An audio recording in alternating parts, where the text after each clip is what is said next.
Welcome to the VR Gaming Podcast. You may have noticed that last month we didn't do a podcast at all, but we were too busy. There weren't many good releases to talk about, so we decided we'll just kind of cram it all into this January episode. So what do you think about that, Alex? Yeah, it was weird because we virtually had nothing to even play or talk about. And now we've got loads to talk about, so it's going to be a long one probably today. Yeah, because all these Game of the Year things Yeah, to we've talk got Game about. of the Year stuff and maybe a few things about whatever we've got to look forward to, Game Awards, plus we've been playing a lot of stuff as well, so. Yeah, so I'll start off. What I've been playing the most, maybe what Alex has been playing the most too, even though maybe against his will. Not my choice. Well, it's my choice, but yeah. Is Valheim in VR. If you don't know, there's a free VR mod where you can play Valheim first person in VR with motion controls. And I did a video back earlier this year, I think. I think this mod came out last year, maybe late last year or something. Well, 2021, I think. 2021, yeah. So, when I say last year, yeah. We're in a new year now, baby. Yeah, I meant 2021. So yeah, this keeps getting updated, and at this point, this is my most played Steam game of all, and I've been on Steam for 18 years. I have over 123 hours in it, and I can't stop playing it. We've beaten most of the bosses. We have one boss left. There was a recent update to Valheim called Mistlands, and so they added a whole new biome, new bosses and enemies, and that's where we are now. I'm thinking about this game every day. I'd rather be in this game right now rather than recording this podcast. Okay. at least you're honest. No offense. Well, that's fine. Fuck you then. I'll do it by myself. Well, I need you in Valheim to help me because okay. The thing about Valheim is you go in there alone, you're fucking dead. Like, we have another guy named Josh that's been helping us, and he's actually Alex's sugar daddy. Yeah, he gives me armor and new swords that are fully upgraded in exchange for me playing the game and helping, because I don't like grindy games. I don't like the survival games. I do like Valheim, but I like the exploration and I like the boss battles. But all the grindy shit, just constantly having to mine stuff, and then I had a session with you guys and I kept putting my headset down and disappearing because I was just bored out of my brains, and you guys were just running backwards and forwards. You were using smelters and making iron, and it was just insane, like gardening and stuff. It was just, it was just pretty insane that you can spend that much time doing the same thing over and over again.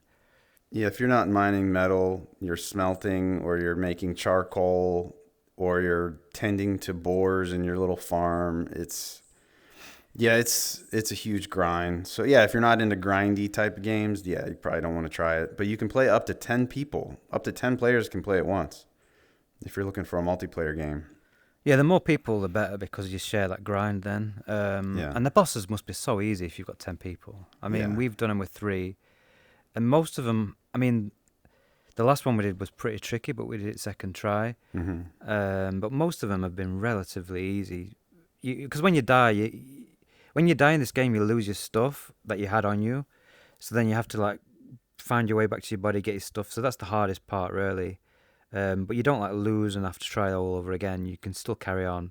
You just have to find your body, get your gear, keep fighting until eventually you kill the boss. So it can be tough sometimes, and the game itself can be absolutely brutal with just random stuff happening, and then you end up losing all your shit, and then you're stranded somewhere in the middle of nowhere, and then you've got to try and find your stuff again. And it's not something I would keep playing myself if it weren't for you and Josh playing it. Yeah, and when you die, you're completely naked, and you're very extremely low health. Like, you're gonna need a friend to a lot of times help you get back to your body so that you can recover all your items. So a lot of times that's what we're doing. We're trying to save each other. Yeah. And, I mean, people will know if you're into survival games, especially, there's not many really good co-op ones, actually. I know there's the Forest and stuff, but a lot of them are quite single player, like Subnautica. That's single player. So the multiplayer co-op side of things is what keeps me playing, because it is just cool hanging around with you guys and then just going on these adventures and stuff. Yeah. And some of the enemies are so cool. Like the trolls are really massive. There's these what are the ones that come out of the ground? The abominations. Yeah, they just come out of the ground, and they're really massive enemies that you really have to work together to take down sometimes. Although we're geared up now to the point where we can take them out pretty easily. But yeah, it's a really good game if you like that sort of game, but just be prepared for a lot of grinding. Yeah, definitely. So what's your next game? Did we play? I've got Walkabout Mini Golf on here. Did we play that this month? Oh, we played. I played 20,000 Leagues Under the Sea with you. Oh yeah, we played some of that together. I mean, I think we've talked about this before on the channel, on the podcast. But yeah, I mean, a lot of the people who listen play this game, so they already know what it's like. But they do keep bringing out new DLCs and stuff, and it's just the best mini golf game there is out there. The physics and everything, it's really well done. They've added things as well, like whether you've got the faces, so you can have customized faces and things so that you can actually see each other in game. It's really good. I don't know if there's anything more to say on that other than what we said last time, but yeah, it's a great game to play with some friends. Okay, I played. I think I already talked about this last time, but I played Brutal Doom. In VR, and I did all 4 episodes and all the way through. Recorded them all. They're on my channel, Main Fan on YouTube. So if you want to watch me get just destroyed in Doom, because Brutal Doom makes it harder, makes it more insane, more intense. Just blood and guts everywhere, and so I'm thinking about doing maybe Brutal Doom 2, maybe some other Doom mods. Who knows? So yeah, I'd like to get you destroyed. Me too. Yeah. I'd like to destroy you. Anyway, which destroy me in which way do you mean? Oh, well, I'm not gonna. I'm just let me guess. Yeah. Let me wonder. Okay. One game that we've played recently, which we didn't even what's it called? Labyrinthine. Yeah, I say labyrinthine, but I'm not sure. Yeah, I don't. Who knows? Who knows? But it's not a new game. It came out in 2020, but it recently got a VR support, which we didn't even realize. It came out, I think, October time. They had VR support, and we found out. So we picked it up. It was only cheap in the sale, but I think it's cheap anyway. It was like £5. And this is kind of another Phasmophobia style game, but this time you're going through mazes. So you have to go through these mazes and try and find these pieces. Like the second level, for example, you've got to find these discs. That you've got 5 discs to find, and then as you're doing that, you'll find monsters that are trying to kill you. But the second level is like what are they called, conifers, like trees. Sort of like a hedge maze, but they're hedgerow. trees. Yeah. So you're walking through and everything looks kind of the same, and then you'll come up to an area which is like an open area or something slightly different, and then there might be a puzzle that you've got to solve, which could be something simple like a memory game, or trying to... There was one we did with like chemicals, where you've got to put the chemicals, mix them in the correct order, and there's all these notes trying to give you clues on which order you need to do them in. It's not a bad game. It's worth it for the price. I mean, I've had some fun with it, but it does get a bit... Because you do get lost, and you can leave these glow sticks as well, so you leave glow sticks behind you to remember where you've been. And the level we just did, which you haven't done actually yet, Justin, which is where we're in like a sewer maze type of thing. It was so big, and we were playing for so long, but we just quit because we didn't die or anything. We were just tired. It was just a lot.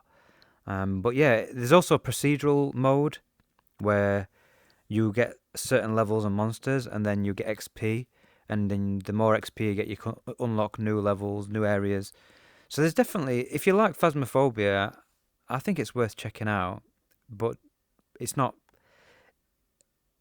I mean, the thing is, it's not scary, but it kind of is. You never get scared, Justin. I know you don't scare, but there was me, Josh, and Ivan were playing it the other day, and it definitely had me on edge sometimes. And there was like some monsters in there that you really didn't want to get involved with. So I would say some people would definitely get scared in this game, but it's not obviously for you. Nothing's scary. So Especially if you have multiple lives. Like, don't you have like what was it, 15 lives that you share? you've got 10 lives, 10. yeah, but you can revive each other as well. So if you die, you can revive them. But but obviously, if you then die as well, then you're both gonna lose lives. So there's that risk reward type of thing. Yeah, me and Josh did actually die on the second level and lose all our lives. Mm-hmm. And you can set it to unlimited lives as well if you don't like that part of it. Hmm. But I mean, I think any of these games you are gonna die eventually because that's the whole point. Otherwise, you're not gonna get scared if you never die in the game. Yeah. But I think it's trying to get that balance. Like with Phasmophobia, once you're dead, you're dead. You can't be revived. So you have that type of thing. Whereas that Devourer that we played before, you would just constantly die into the point where it just wasn't scary at all. But where me and Ivan and Josh played it, and Josh just kept dying about 4 times, and me and Ivan never died. So it is possible in this game to get through it without dying. But you obviously need to be careful and try and dodge and avoid these monsters. Okay. So the Falconeer is a game that came out in 2020, but they just added VR support. And I think, what was it? I think I played it through your library. I don't think I bought it. It's only like $7 maybe. But yeah. I did the intro and I just was like, nah, not for me. I did not like it at all. Oh, right. Okay. No, I don't really like flying games usually. They're not really my thing.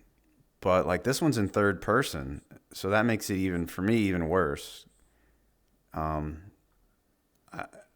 you're just constantly like shooting at something and then turning to find it again, shoot at it, turn. It's just does never appeal to me. Yeah, I mean games like that do get repetitive because, like you say, you are ultimately just turn, bank, strafe, shoot. Sometimes you might have a missile attack or something. And it's very similar to that. The difference with this one is that you're on like a giant falcon, but you're not first person, so you just see the bird from behind.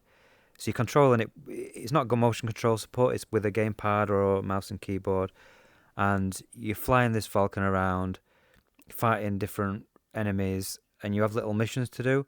The entire game is open world, based in like a water world. So there's like little islands and little things that people have obviously made little towns and stuff that are on stilts in the water. The world's actually quite cool, and the visuals are really good actually. I thought they looked pretty impressive in VR. So it's something that I jump into it every now and then, and I play for 20 minutes, and then I move on to something else. I couldn't sit there and play it for hours on end because it is really repetitive. One thing I find funny though is obviously that's repetitive, but then Valheim I find incredibly repetitive, but you'll spend literally like 8 hours in a row. But that's first person VR with motion controls. Yeah. The Falconeer is a gamepad, and I'm looking at a third person bird. Yeah. Yeah. Yeah, I understand what you're saying. It's just interesting that obviously different games you are happy to spend like shit tons of time. I suppose it depends. Because I think you said before about Valheim that you kind of get into the zone with that game where you just kind of switch off and you're just farming and stuff. Yeah. And I think that's something that for some reason, I really cannot stand. I cannot stand just doing the same thing over and over again. There's something about my brain that just switches off, and I find it really hard to focus. Like when you're working, aren't you doing the same task over and over? I am in my job. Yeah.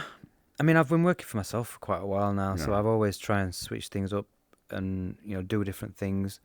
Like I'm doing YouTube, trying to do it full time at the moment. Oh, you are?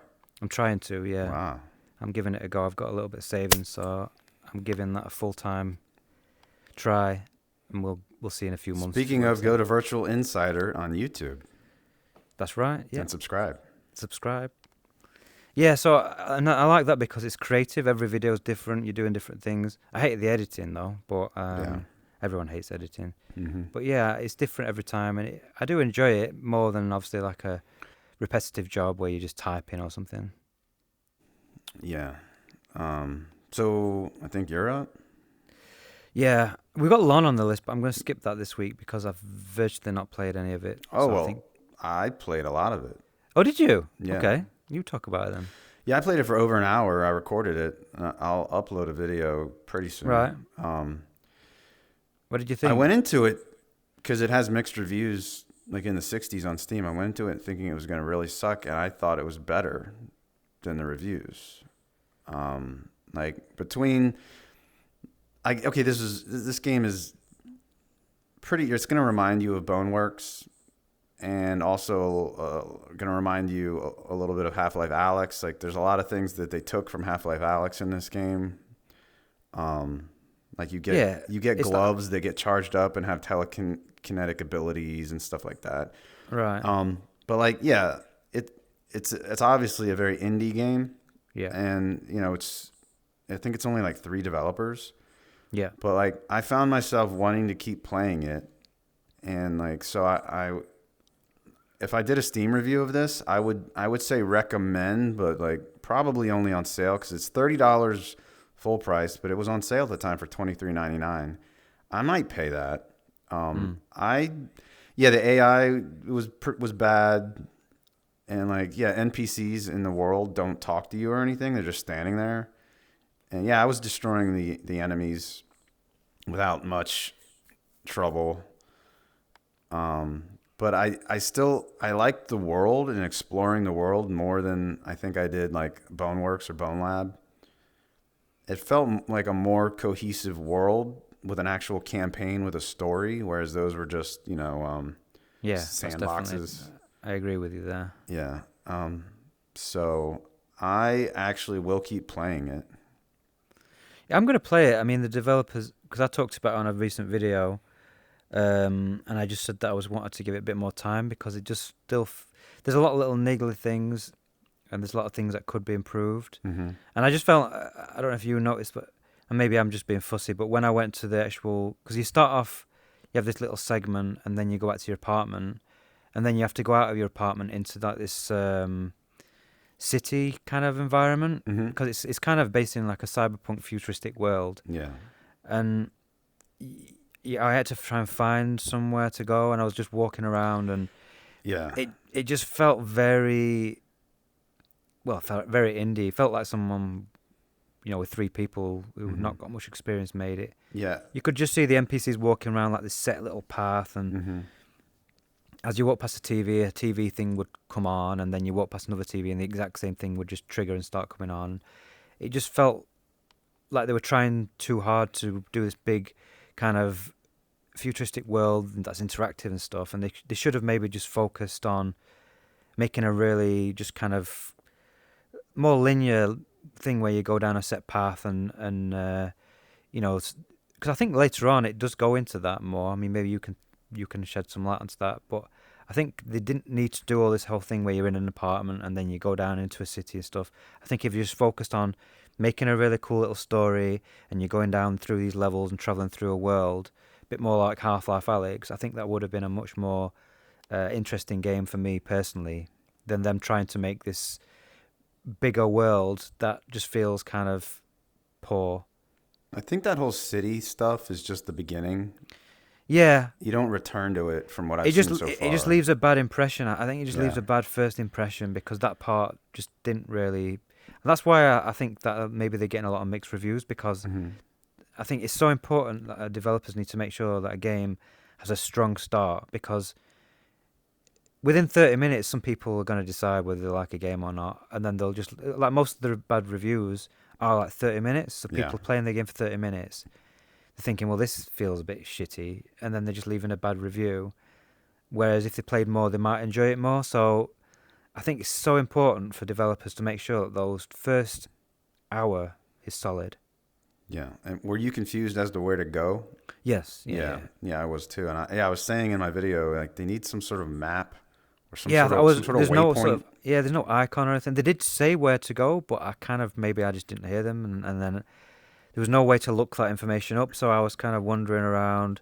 And you have to go into this shop and then down, like into the back of this shop and stuff. Yeah. But a lot of the places, there were a lot of these buildings, but you couldn't go into them, so it wasn't. I wasn't sure where I could go, where I couldn't go. That's what I mean. It felt like this fake little thing that it had made, and they tried to make out like it was like a living, breathing city, but they just didn't pull it off. So if they'd have ditched that part completely and just started you off, I mean, maybe after that part they could have just started the campaign there. I don't know, but I just feel like that part leaves a bad first impression. Yeah, and another bad first impression was sometimes I would get spawned into a level and I was on like a heap on the floor. Did that happen to you? I was like, my head was on the floor, and I had issues where I was trying to grab the gun with two hands and then the gun would just literally just disappear off. oh really? Yeah, my arms would just like stretch out, and then if I let go of the gun, they'd come back together again, and that happened like 3 or 4 times to the point where I just stopped trying to two-hand the gun because it was just doing that all the time. I never even tried to two-hand it, so I should have tried that. Yeah, I mean, I like to two-hand guns just because I find I can aim steadier with my hands together, but yeah, sometimes some games get that side of things wrong where it's awkward to try and two-hand the gun in the game, and this one just felt a bit clunky. So you're probably better off just one-handing it. Yeah, and in this game you have these ammo things that look like cylinders. You stick it into the gun, and then you do have to, what's the term? Rack the slide? Is that the term? Pull back on the slide. Yeah. Yeah. But yeah, the gun is nothing impressive. Yeah, the gun the shooting didn't, from the gun I tried, it didn't feel particularly great. Like, I don't like these energy weapons where the energy is not moving very quickly, because I find you aim where the enemy is, and by the time it gets there, he's moved a little bit. Yeah. I personally prefer like more like bullets, so where you fire and it's pretty much instant, it hits the enemy. So if they're going to do this energy type weapon, I would prefer them to. It's the same with Red Matter 2 actually. That was one of the big problems I had with that. You aim and then it just feels like it takes too long to get to the enemy. Okay. So I'd just prefer it if they just did fast like a bullet, but just with a laser. You know, why does it have to move so slowly? I don't know. All right, so the next game we both played. Do you want to talk about it? Since I did LONN. The last Clockwinder. Yeah. Yeah, this is a game that I missed. It came out earlier on this year. I can't remember when it was. I could probably look it up quickly actually. It was June, so it came out in June, and I did see it, but there was something about it that never really interested me, and I never really touched it. For me, it was the price. Oh, was it? It's only £20, so mind you, that is probably. I think with these puzzle games, a lot of times they can be quite short, and then because this one's relatively a longer game, I've still not finished it yet, and I've put a few hours into it. But the puzzle games, I think with puzzle games, I'm not really personally prepared to pay loads of money for them. I don't know why. I just find I'm not prepared to pay as much as maybe something like Bone Lab or something that's like a first-person shooter. I'm preferred to pay a little bit less. What's £20? $25? $25, yeah. Okay. So, yeah. Yeah, but the game itself never really appealed to me, but then I kept seeing it getting recommended and things, so I actually decided to contact the developers and ask for a key, and I don't do it often, but I'm glad they did because I actually really enjoy this game, actually. It's a puzzle game where you do something, so you move your arm and you kind of record your movement, and then you have that recording of yourself. So you might have to pick something up and then throw it over somewhere. You record that movement, and then you go over to another place and you record a clone of yourself, grabbing that thing, catching it, and then throwing it somewhere else. And that's obviously like the start of it. It starts with this simple kind of picking something up, throwing it, grabbing it and throwing it over, and you're trying to get it to a certain place, the other side of the level. And then as you go through, it progresses where you've got like lily pads, and you grab the lily pads and kind of bounce it across the level. And you have to do things where you're manufacturing.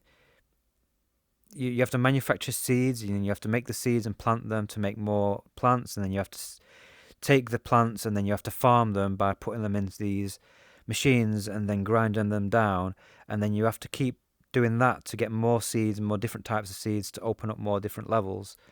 So it's kind of like a workstation where you're the only person there, and you're having to do all the different jobs, like in this factory type of thing. So you kind of make this automation with your own clones, where you're manufacturing or you're collecting or you're grinding these different materials to progress through the game. But it also has a story where it's telling you the story about this tree. You're inside this tree that's in the middle of, I think it's in the middle of the sea or the ocean, and you're trying to save it because it was flooded with water, and there's a bit of a backstory to it. So it's not just puzzles. There is actually a bit of a story, and the visuals I thought were quite good as well. What did you think? This is why you're the virtual insider. This is you just said way more about the game than I could possibly say. Oh, okay. I played it through your account. I played it for over an hour, and I liked the visuals, but I didn't like the gameplay. Did you not? Huh? You didn't like the gameplay? I didn't like it, and I kept having a lot of control issues. And I saw somebody else post about it in the Steam discussions that some of the cranks just like wouldn't work for me. And they said that was an index bug or something. For some reason, the cranks. What I found is the cranks don't look like they work when you're doing it real time. Mm-hmm. But if you record it and then play it back, it does work. It's weird. Huh. So if you grab the crank and then you record it and then you crank it, and the crank's all going all crazy and doesn't look right, and then you watch the recording back, your actual clone is actually moving the crank properly. Okay. So that's what happened to me, but I've discovered that as long as you record the movement, it's fine. The crank thing pissed me off so much that I was just like, F this game, basically. And on some instances, I failed to realize that I needed to have a recording there. Like, the part where you have all these guys throwing their seed into that one little basket. Well, I didn't think, and then, there's a crank there where you have to like keep cranking it to count them as collected. Well, I just sat there cranking physically. I just sat there crank. And I made a video that, I'll eventually upload where I'm just like, fuck all this cranking. Why the fuck do I have to do this? These fucking developers are out of their fucking minds thinking I'm going to sit here and crank this fucked up. You didn't. You can just make a clone. I realized later. I watched the trailer. Yeah. I was like, let me look at this trailer again. And then I was like, oh. Yeah, you just make a clone cranking the handle, and it'll just permanently crank the handle. So, yeah. And then I felt stupid. It's fine. It doesn't really.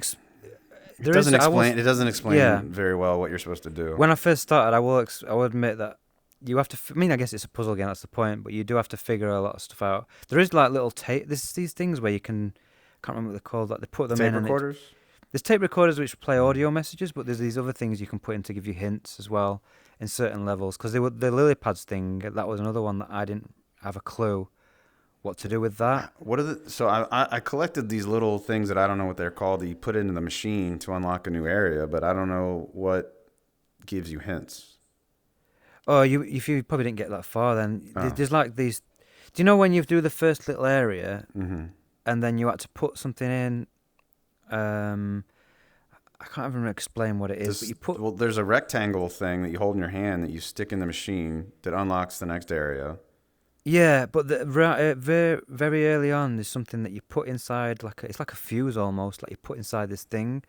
Oh, those. Yeah. There's some of those in some of the levels, and if you do that, it shows like a holographic recording of a clone doing what you need to do, just to kind of give you a hint. So do you have to take those? Those are cylinders, basically. Do you have to take those back to another area to play them? No. They'll be in the area. You can just put it. It's like a hint system which you can choose to use if you're stuck. But yeah, the lily pads one, it was the same thing. I got stuck. I didn't know what to do, and then when I was actually making a video about the game and a bunch of other games. And when I was watching the trailer back, they were actually using the lily pads, and I thought, oh, you had the same experience as me. Yeah. I was like, oh, that's what you've got to do with them. Yeah. And then I went back and did it. So, the first one where, so there are all these places to plant seeds, but you only have 3 seeds, and there's like a lot more places than that. So at that point, I was like, pissed, like, I only have 3 seeds. I can't get past this level, and and then.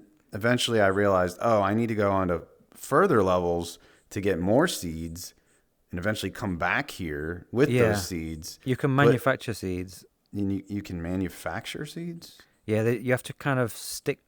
Yeah, you have these prongs that you put together, and then you have to. Yeah. So you get a seed, you put it on a prong, you put another seed on the other end of the prong, and then you've got to throw it across and catch it and put it into this big. I did that massive level. press. I got to that. And then you can put the things that come out of that into something else, and then you have to crank that, and then you get some seeds. Okay. So there is a way of getting seeds for each one, but that's like a separate level that you've got a separate puzzle kind of for each plant. I have another question. So the first level where you're throwing the seeds toward that little basket to count them. Yeah. I, again, was stupid, and I just kept throwing them and having to delete and re-record my recordings because missed the thing, missed the thing, missed the thing, and I didn't make recordings to catch them and put them in the basket. So I was just like playing basketball. Yeah. Like I was doing 3-pointers over and over. Until you got it in. Yeah, but there was a sign that said something like, 60 seeds, 8 clones. That made me think the max I could have was 8, but I don't think that's what it meant. I think it's just you have these targets. I think they're like achievements or something where you can if you can manufacture a certain amount within a certain time with a certain amount of clones, you get this little tick that says you've managed to achieve this. Here's what I didn't understand. Like I ended up having more clones than 8, but it still gave me that achievement. Maybe let's say I had 12 or something. I don't know. I don't know how that worked because sometimes I got it when I was like, well, I'm pretty sure I didn't meet that requirement. Yeah, like some of this stuff needed to be explained better. Yeah, it's definitely a game that you have to figure some stuff out. I mean, I guess, like I say, it is a puzzle game, so I guess that is part of the puzzle, figuring things out. But I liked it. I think it's really well done. I think it's very polished. I didn't really have any bugs or anything. Yeah, well, except for the handles. Well, that's true, the handles. But like I say, I didn't really see that because I pretty quickly realised that you don't have to worry about it once. Well, aren't you smart? I don't know. But anyway, yeah. So I think it's a really good puzzle game. We'll talk about that in a bit. But I think it's one of the best games we've had this year, personally. Although not this year, last year. Although we didn't really have that many great native VR games anyway. But yeah, it's one of the best puzzle games for VR. I think personally, I think it's really good. It does have a 98 on Steam. Yeah, I mean, people really like this game. I think I think you're being a Mardy bum and what's that term? Say it again. Mardy bum. Mardy bum. Mardy bum. Have you heard of Mardy? Do you know what Mardy is? Mardi?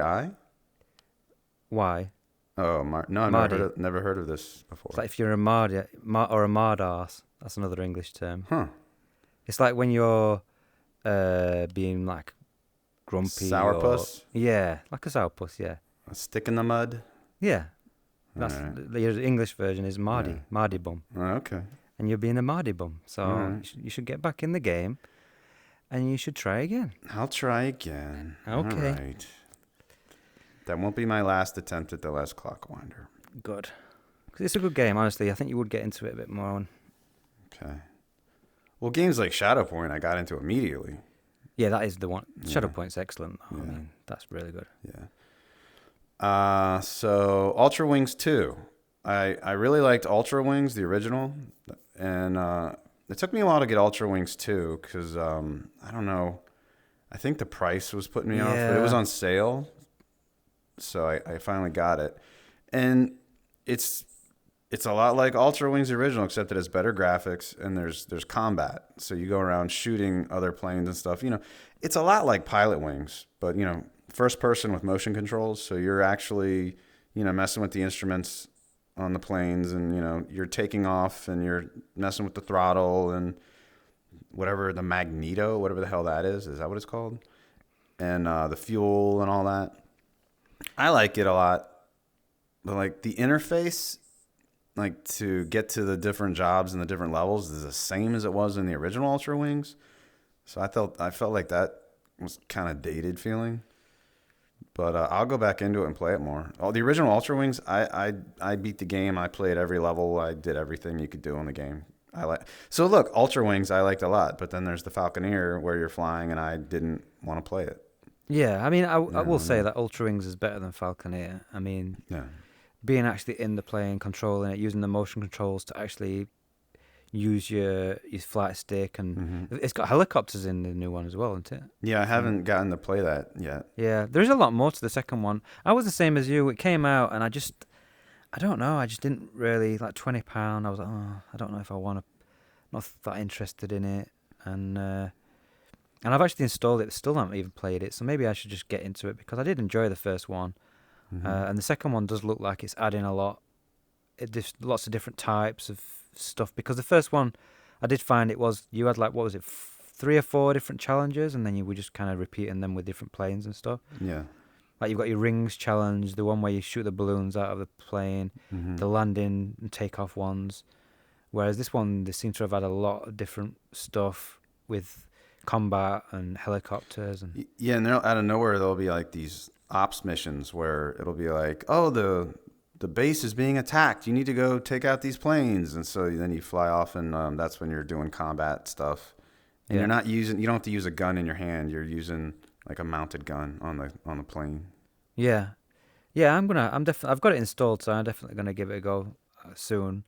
I just haven't had time before this podcast, but maybe I'll talk about it next month if I liked it. All right, and then Hubris. Hubris, yes, this was a game that I was actually looking forward to quite a lot because it's one of the few PC VR only games that's really making use of PC where it's visually very impressive. It's one of the best looking PC VR games you can buy right now. It's very pretty.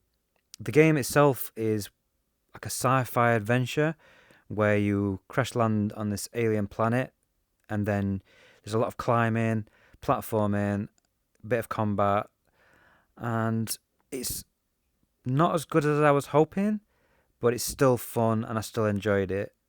It took me 6 hours to finish, and I think the main problems with the game are some of the pacing is a little bit off. There's scavenging. You have to do this thing where you have to scavenge for stuff. And there's a part, I think they've patched it and improved it now, so maybe it's better if you play it now rather than when it first came out. But you get to this point where you've got these 3D printers and you have to put your gun in the 3D printer to upgrade it. But to progress, you have to find a certain number of different materials. So you've got like different metals and plastics and things. And one of the materials is called cyan, but I didn't really know what it was I was looking for because the symbol is just like some water. So I wasn't sure if I needed oil or water, and I was looking around, I was trying to find it. I kept going back and forwards in this little area, finding different stuff, putting it in, seeing if that was what I needed. And eventually I found out that it was this cyan. It must have taken me a good 30 plus minutes to get through this little section, just scavenging and 3D printing an upgrade for my gun to progress. So, and I know some other people had the same problem. Ian from Eurogamer, he recorded a footage of himself and he had the same issue. And I know the Recentered podcast guys, they had the same problem. So I do know that they've done this big patch and I think they've made it easier now to scavenge. But the thing is, I actually contacted the developers because I played it before release and I said to them, I'm struggling to find this stuff, where is it? And they told me where to find it. So I gave them advance notice that this was a problem personally, and they still didn't do anything at launch. And then it's taken for everyone else to complain about it for them to finally say, "Oh, okay, we'll do something." But it just grinds the progress of the game to a halt. And there was multiple occasions where someone's talking, but they're taking ages to talk, and you just stood there doing nothing. I just hate that in VR games for some reason. I'm fine with it in flat, but in VR, I just find myself I just want to get on with doing something. Like Lone Echo 2 was really bad for that, where there were just long periods of 10 minutes or so. I mean, this game is nowhere near as bad as that. Lone Echo 2 was like 10, 15 minutes of you just doing nothing but listening to people talk. Could you at least move around and, you're not trapped or anything. Okay. And yeah, like I say, I'm probably being impatient because it didn't last that long. But there was one bit towards the end where this guy started talking to me, and I was like, I already looked and figured out what I needed to do. And he's talking to me about what I need to do, and I just like, okay, see you. And I just started doing my thing, and he's still talking in my ear what I need to do. And then the next part of the dialogue triggered whilst he was talking, so like 2 dialogues at once, and it was like, okay. I hate when that happens. Yeah, so they need to kind of realize that people don't want someone to take, and sometimes they talk so slowly, like they have these big gaps between pauses, and the thing is, it's a like I say, it's great looking, it's got good production values, it's very polished. I didn't really run into any major problems, although I think some other people did, where they were like falling through the world and stuff, but I didn't have any of those issues. The main problem I had was the pacing was a little bit off. Like times where there was one bit where you're in this loft area, which is really beautiful. You're up at this top of this loft overlooking the planet, and it kind of reminds me of Halo a bit, like the visual planet and the ships and everything. And you can see this massive ship in the background, and the ships flying around. It's absolutely stunning in places. And then this guy says, "I'm gonna go off and I'm gonna have a look to see what's happening. You wait here," and you wait in there, and you've not really got much to do otherwise. You can just make these like drinks things, and you're waiting there for what feels like 5 minutes, just basically doing nothing until he comes back, and then you have to go with him and help. So they're just little bits like that, which are just a little bit too long-winded, and they should just try and condense it down so that you're just flowing through the game more. I also found the combat was okay. There's no melee combat; it's all shooting. One thing I didn't realize was because when you upgrade your gun, they have, obviously you can upgrade through these printers. They have your pistol, which is like your energy pistol, but then they have a symbol for a shotgun, and then you have a symbol for like an auto gun. And I thought you get different guns, but it turns out you can upgrade your existing gun to be like a shotgun and to be like an auto gun. So I played through the entire game with a pistol. I didn't realize that you could upgrade and have. And I'm watching other footage, and I've seen other people with these like automatic gun, like pistol gun. I'm thinking, where the hell did they find that? I literally went through someone's playthrough to try and figure out what point of the game they got that, because I thought I've missed it, and then realized, oh, they upgraded their existing gun to that. So maybe I was being stupid. I don't know. But obviously, like 6 hours of just using the same gun, and there's no like grenades, there's no variety in weapons other than that pistol, so there isn't enough variety in the weapons. The enemies are very similar.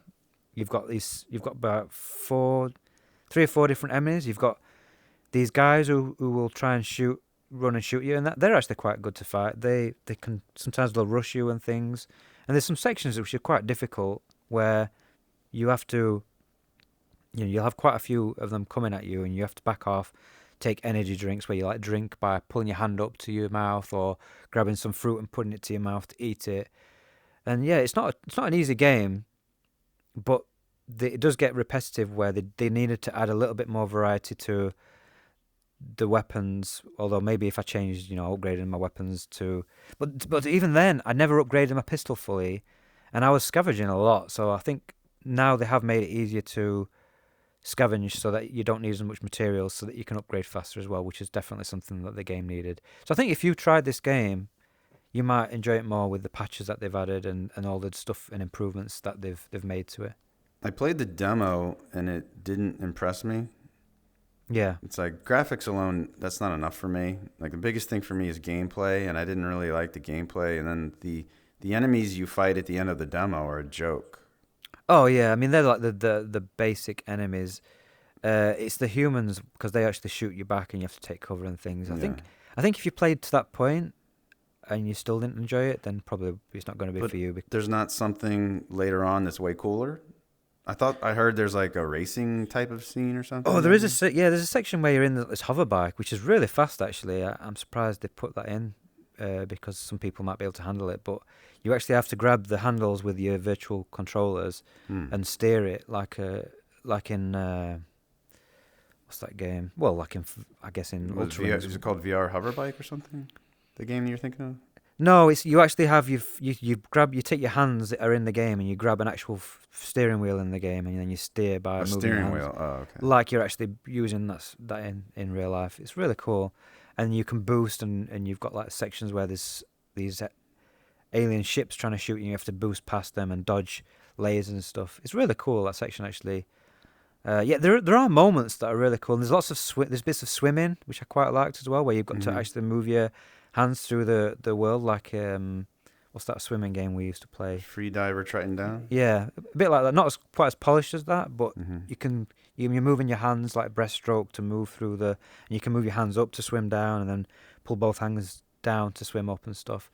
So there is variety in the game, and I definitely think it's a good game overall. But it's just not, obviously, it's not like game of the year material. And maybe what's it for you? Like $40, isn't it? I think it's 40. Yeah. Yeah, it's quite pricey for like 5-6 hours. So it's maybe one on a sale, but I definitely think it's worth. If you like the look of the game, I definitely think you should try it out. Okay. What's next? Oh, I Unplugged. It was on sale. I think it was pretty cheap because you said you liked Unplugged. I thought it was okay. I wasn't being very patient with it. Yeah. It wouldn't let me recenter. Okay. Like most games will let me recenter to where I am, but this game just like wouldn't. It wanted me to like play right up against my wall. Right. And I just kind of gave up on it. I just did Right. like the intro, and I was doing index finger tracking, and it was working well. But I was just, while playing the game they had me play, I think it was the Clash, Should I Stay or Should I Go or something? Yeah. I was just like, this does not, what I'm doing right now is not fun. This doesn't appeal to me at all. Like, Yeah. I played. They've just done an update actually, which is now lets you play with any controller, because before it was only with the index controllers on the PC. It's also available on the Quest with the built-in finger tracking, because it's basically air guitar.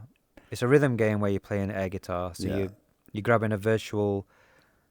You can see a guitar in the game, and you kind of grab it with your hands, and then you just strumming with one hand, and then you're moving your fingers. Do you have to move your fingers up and down? I think you do, yeah. And then you kind of move your fingers up and down. You've got to like hold one finger down or two fingers, and you have to keep switching different fingers. It's quite tricky at first, actually. I found it quite difficult, but you do get the hang of it. And like you said, the index.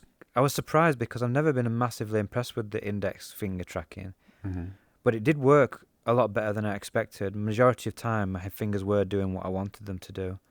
So I just felt like when I was playing, this is like me playing Rock Band over 10 years ago. I'm just not into this anymore. I can't do it. I think that it's definitely not something. I can't remember. I've maybe put a couple of hours into it. So it's not something I play for ages. So maybe. And the thing is, I've said this on there before, but I'm really rhythm gamed out. Like I put probably like 80 hours into Beat Saber with custom songs. So after that, I've kind of like, I play Pistol Whip for a bit and I'm done. I play, what's that metal one that you play? Ragnarok. Yeah, I play that for a little bit and I'm done. I've not got any really incentive for me to go back to these games much. And I went back into it because of the update, and they've added a bunch of new songs. So I played through some of the new songs, and then I'm probably be done with it unless we do another update. So. The other thing for me is I don't like looking down the whole time. Yeah, that is because you do need to see your hands, so you can't really look up unless you memorize the songs. But I mean, that would take a ridiculous amount of time. Yeah. So yeah, you are literally looking down. But I guess when you first play guitar, you're kind of looking down all the time. You do have to focus on the guitar and the strings and where you put your hands and everything. Yeah, I have a guitar that I have never bothered to try to learn how to use. So that goes to show you. Just sits there. Why I would not be into Unplugged. Yeah, it just sits there. As an electric guitar? Yeah, it's an electric guitar, and I just never want to touch it. It's like, well, I'd rather play a game. It's like an ornament. Yep. Yeah. It was a gift. I didn't buy it myself, so that's part of it. Right. So the next game, I played the Stanley Parable Ultra Deluxe. There's a VR mod. It's not free. You have to. I don't think it's free now. It's Raiku Parda. He's a VR modder, and that's one of his mods. Yeah. So I played the Stanley Parable when it came out. I think it came out like 2013, and I didn't. It was like critically acclaimed. I didn't like it that much because it's kind of like you're repeating the same thing over and over. It's kind of like Groundhog Day, and you just take different paths. Like, I'll go down this door this time. I'll go down this elevator. I'll go up these stairs, and you'll get different endings. And there's a narrator the whole time talking. He sounds to me like an American pretending to have an English accent. I don't know if you have insight on that. No, he sounds English to me. He's English, for real English? Okay. Yeah. Okay. It's like he's trying to sound like Shakespearean, and I guess that to me that sounds fake, but I guess not. Yeah, some people do. I mean, not many people nowadays, but there are some people that have that really pronounced English accent, like a traditional old time kind of English accent. Yeah, so I was going through this, and I was like, this feels like I kept being like, I remember doing all of this before, and I was about to quit. And then, so it started me over again at the very beginning. And then I went forward and I was like, oh shit, something changed. There was a door open that said new content. So I went to the new content and there was all this, this new stuff going on. It went through this scene where it was showing reviews of the original game, glowing reviews from GameSpot and from Destructoid, and then it was like, and now we're going to the Steam reviews, and it just kept showing, and it was reading all these negative reviews from Steam about the game while you're playing the game. Yeah, and the narrator was getting all pissed off about all the negative reviews. Because a lot of the reviews were my criticism while I was playing. I was like, this motherfucker talks too much. He needs to shut the fuck up. And that's what the reviews were saying. I was like, holy shit. I wonder if I did a review. Huh? Did it make you laugh? Yeah. And I was like thinking to myself, man, if I did a review back then, they could end up putting my review in the game. And I was like, I was waiting to see my review. So... Then he was like, fine. And he introduces a skip button where you can skip his dialogue. And that's like part of that becomes a gag. Right. And then it just keeps progressing and progressing. So now I originally was losing interest and now I'm more interested in going back into it. Yeah. But they keep resetting me back at the beginning. Yeah. And I mean, that's kind of hard to do. Yeah. I tried it in Vorpex a while ago. Not the deluxe one, the original. Mm-hmm. And I kind of have the same thing as you. I read all these reviews and then I played like 3 or 4 different versions because when you're walking down, this narrator's kind of saying, and it's kind of telling your story, like narrating what you were doing. So he's like, and as he came down the corridor, he saw a door, and he went through the door that's directly in front of him, and But then you can choose to either go through the door or just go to the right and go a different route. And you're always going to want to go to the opposite. Yeah, because apparently if you just do what he says, that's kind of like you just finish the game. Okay. So the trick is to just keep going back and doing different. And then like as you go a different way, he'll then changes his narration. And well, actually, he didn't do that. Go through that door, and it is quite funny and it's very self-aware. Mm-hmm. But yeah, it was kind of like I did a few versions of like, okay, I get what this game is, kind of thing. I don't really need to play anymore. But then in VR, maybe I'd enjoy it more because apparently there's stuff where you actually get teleported into different, completely different video game worlds and stuff. So yeah, I've heard there's some pretty cool stuff in there. Yeah, last night I was playing it and I went to a completely different area that's not even in the first game. And it was a large area where they're like Stanley Parable 2. All right. They're like trying to act like this is the new game we're working on, but the joke is it's not fleshed out at all, and it's we've added achievements. Right. And then, I don't know. Who knows how much more there is beyond that because, they sent me back to the beginning, and I was like, all right, I can't. Yeah, I think it's definitely a mileage may vary sort of thing. You're either going to get what it's trying to do and really enjoy it, or you're going to be like, okay, I get what it's trying to do and just switch it off. So I definitely will try it with the mod. The mod gives you motion controls. I don't know why, but the left hand is like a glove, like a receiver's glove, and the right hand is a hand, like or flesh. But you can't do anything with the motion controls, yeah? You can use it like a laser pointer. Oh. And sometimes there are items that you can pick up, but like you just click on them and then they end up in your hands. Yeah. Yeah. Yeah, the modder, what's his name, Raki Potter, he's a really good modder. He did Outer Wild mod. Mm-hmm. What's the other one? Neon White, Pray for the Gods, Trombone Champ. What's the one that Firewatch? He did Firewatch. Yeah. Yeah, and the you can get them through his Patreon, and you can just pay one fee, and you get access to all his mods. Mm-hmm.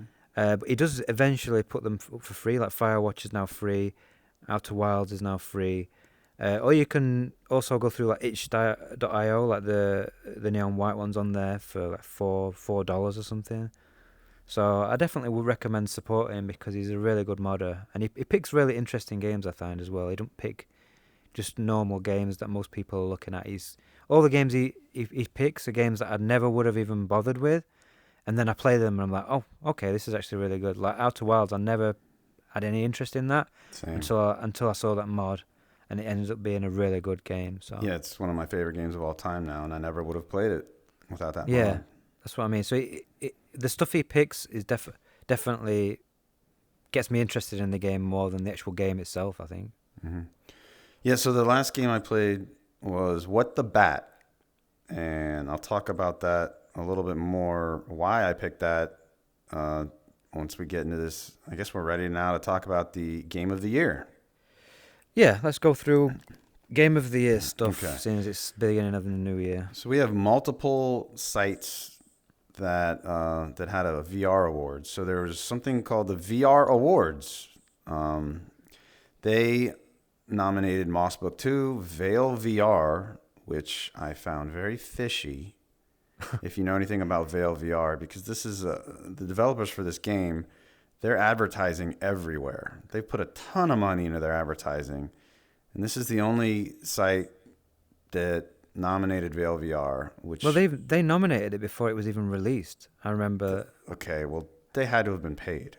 Yeah, that's what I mean. Yeah. The game was nominated for Game of the Year before the game was actually out, and then on top of that, I mean, I'm not dissing other people and other YouTubers and stuff, but there are certain YouTubers that have literally been paid to fly to Miami and different places to do like esports stuff for Veil. So this company have clearly got money, and what's his name? Thrillseeker is actually working for them, and he's done a big video about their game. And whenever I see that, the reviews and stuff, it feels like from people. It's not fake reviews. I think it's just people that have bought into the hype created by these YouTubers, and it's kind of almost like it's like Bone Lab in a way, where Bone Lab's, the people who like Bone Lab are just so obsessed with that game. They'll play the game for 5 minutes, like, oh my god, it's best game ever, Bone Lab, Bone, and all this. It feels kind of like that with this game, where they're like, oh my god, this is the best game, this is revolutionary. And then I watch gameplay. I mean, maybe I should play it before I judge it, but then I watch gameplay and it just looks like a very generic first-person multiplayer shooter that doesn't do anything really special. Yeah, why put so much money behind something that appears to be so generic? They're trying to make it like an esports thing, so they're basically... I mean, I'd love to know where the money's come from this, because they're clearly sinking, hundreds of thousands of pounds. I don't know if it's Chinese or European. I don't know what it is. Well, they've been to America. A lot of the events have been in America. Like the two esports events that these YouTubers got paid to go on were both in America, different states, but they both got flown over to America, all paid for, to do these events. So I'm guessing it's American, but yeah, I mean, it's just... Guess I'll take the heat. For being American. Oh, well, I mean, there's nothing wrong with being American. I'm just saying that just kidding.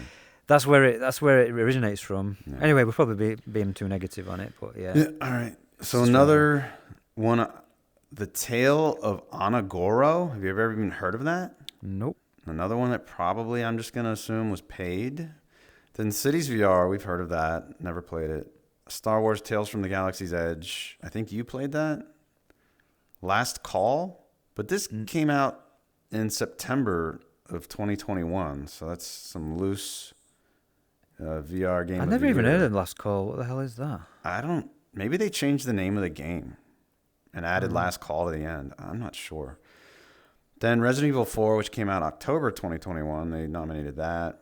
Wanderer, which you and I both played, that's a legit 2022 nominee. Finger Gun, Garden of the Sea, Zenith the Last City, Lone Echo 2, which came out October 2021. I Expect You to Die 2, which came out August 2021. And then After the Fall, which came out December 2021. So the winner was Mossbook 2. That's a strange list, though. That is a very strange list. I mean, a lot of the stuff came out in 2021, Mm-hmm. and there's stuff that's completely missing, like no Red Matter 2. Yeah. There's no the last what's that game we literally just talked about? Last Clockwinder. Mm-hmm. So, yeah, the VR awards, considering that's like a specific VR award, Yeah. it's probably like the worst out of all these VR awards we're going to talk about in terms of the nominations and everything. So at least their winner is legit. Yeah, because that's the only. I mean, I agree with what they're saying, but it's like the nominations are just bizarre to me. That's really weird. So then there's the Game Awards. They nominated Moss Book 2, After the Fall, Red Matter 2, Among Us VR, and Bone Lab. And again, they picked Moss Book 2. Good. And see, look, the Game Awards doesn't even focus on VR, but they put Red Matter 2 in there. Yeah, they got After the Fall, but I think with the Game Awards, they come out in December. I think the nominations get announced. Yeah. Like November. So obviously After the Fall came out in December 2021, which is why that was on there. I understand that. It's just some of the others in the other ones were like August. I mean, August 2021. How the hell can you class that as a 2022 VR game? I don't know. Well, yeah. So then Upload VR had an article where they kind of mentioned what it seemed like their nominees, which were What the Bat, Among Us VR, Moss Book 2, Ultrawings 2, Tentacular, The Last Clockwinder, and Little Cities. And they picked What the Bat for their 2022 Game of the Year. And I say, what the fuck? Exactly. And where there was Red Matter 2 as well. I mean, seriously. Yeah, Red Matter 2 isn't there. Yeah. They didn't even mention it. On one of their last podcasts, Ian Hamilton said he played Red Matter 2 and he was bored like immediately. Honestly, Upload VR, I mean, they're not gamers. They're really not. No, I think they're shit. Yeah. If I'm honest, I think before they had David Jagono and they had Jamie Feltham, and I didn't particularly like Jamie's opinions a lot. I like David, but they were the two gamers of Upload VR, and you could tell that they were the two people that actually enjoyed playing games. All the other guys, they're just into tech. They're not even into games. So then you've literally got this website dedicated to VR, Upload VR, with no gamers in it. And it's just crazy to me that they're even talking about games if they're not even interested in them. Yeah, so in their podcast, I think the guy that runs the site now is Kyle, Reverend Kyle. Yeah, he's always run it, I think. Yeah, he's been trying to justify it as like, we're trying to appeal more to casuals, to grandmas, to little kids. Who gives a fuck about people? It's the gamers that we need to get into VR because that's who will buy the games. Grandmas are going to buy Beat Saber. They'll buy, I don't know, some other fucking game, and then they'll never touch it again. You want people actually actively play games all the time to be into VR, and to do that, we need the really good quality games. Yeah. Not freaking What the Bat. Yeah. And dickheads. The other possibility, maybe they got paid. I don't know. Maybe What the Bat's a sponsor. Well, you tell me because you've played What the Bat. So is it a game of the year? I got it on Steam yesterday because I wanted to be able to actually speak about it. And again, what the fuck? No, it's not game of the year. It's a little kid's game. Yeah. You have bats for hands and you just hit balls and things. Hit the ball toward a trophy. Yeah. There's like a little kid's toy where you put blocks you put a square block into a square shaped hole. Yeah. That's part of the game, doing things like that. But doing it with bats as hands. Okay. It's just a game of little mini games. Each little mini game, could be a few seconds long. So is it like you played Tentacular? Is it kind of like that where the whole thing is you've got these shitty arms that you can't control very well, and then you're just trying to do normal stuff with them, type of thing? Yeah, but usually you're doing things like hitting a ball. So you the just bat is supposed to hit a ball, but right. you're just hitting the ball toward things. Right. But yeah, there are lots of puzzles actually. Yeah, where having the bat hands makes it harder to do the thing you're trying to do. So yeah, during a video I recorded of it, I did bring up Tentacular. How long did you play it for? I would much rather play Tentacular than What the Bat, and I didn't even like Tentacular. Yeah, I played it for, I think I played it for like an hour maybe. Okay, you gave it a chance then. Yeah. It's not like you played, yeah. It's not even in the realm of Game of the Year discussion. Even in 2016, it wouldn't be in the realm of Game of the Year discussions. I need to give it a go, but it looks to me like one of those just gimmicky kind of little. It's like you say, it's a casual game that you can just put your grandma in. It's like, Yeah, you've got bat for hands. Here, hit this thing. Yeah. You know, it's not something that anyone can jump in and just play and not have to think about. yeah. You know, that's fine. But is that Game of the Year? Is that VR Game of the Year material? Something that's just basic that most people can play? Is that the criteria for Game of the Year? Just accessibility? According to Upload VR, it is. Well, the dickheads then. And I was hoping at least like maybe there will be some adult humor. Maybe there will be something really weird going on. Nope. Nothing like that. It was, I mean. This is why I hate the Quest, because this is the sort of shit that is on the Quest. This kind of game is what the Quest has become almost. And it's just, and this is what people looking into VR see. And it just feels like we're in this phase where VR has become it has become a gimmick. It has become gimmicky. It's not. There's no real solid games apart from the very few, which we're going to talk about. But there's nothing meaty that proper gamers who are spend £50-60 on a game when it comes out, who have consoles and PCs.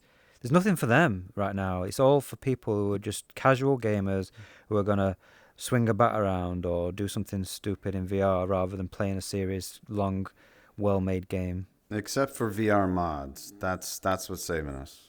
Yeah, we'll talk about that as well. But I mean, mods are keeping PC VR games like us alive, and because if we just waited for native VR games, I would probably use my headset, a few hours a year. I mean, that's how bad it's got. So. Yeah, so then Road to VR, it was weird. They didn't say an overall game of the year. They said the PC VR game of the year is The Last Clockwinder. They said the PS VR game of the year is Moss Book 2.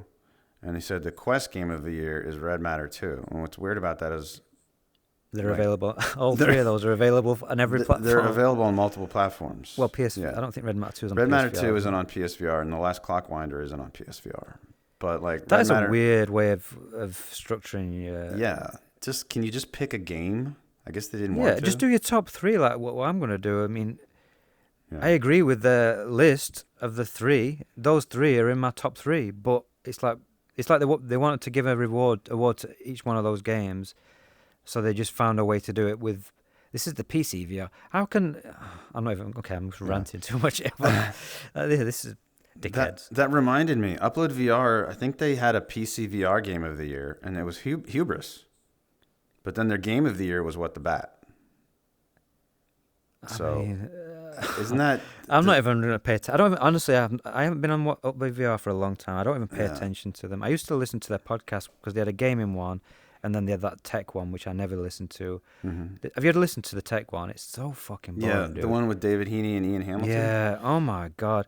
All it is, it's just like a full episode of speculation with odd sprinkle of hardware talk that they've actually tried something. And they're very Quest focused, which I've never liked. No. I mean, I didn't mind listening to them talk about games because at least they talked about games on that game one. Mm-hmm. Although Jamie, I didn't really agree with a lot of his shit. He seems quite arty, so a lot of his stuff he likes is... He probably would like What the Bat, because that's probably something he'd like because of what it's trying to do for casual audiences rather than looking at something like Moss Book 2, which is just an overall great game. But anyway, all right. I keep bitching. So then the last one I have here is Steam. Steam, I guess this is just users nominated these. Bone Lab, Green Hell VR, Hitman 3, Among Us VR, and Inside the Back Rooms, which I've never heard of. I never heard of it. Hitman 3 won, according to Steam. Should I rant some more? Yeah, rant some more.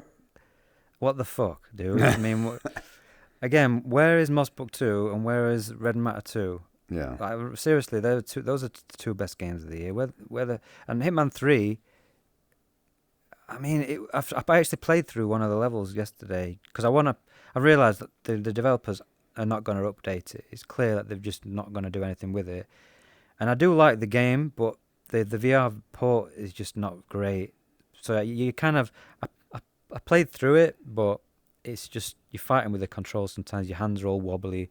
I mean, I made a video going into full detail about it, but it's not game of the year material, not VR game of the material, not all. Yes, even at $20, I still haven't wanted to buy it, just based on your comments about it.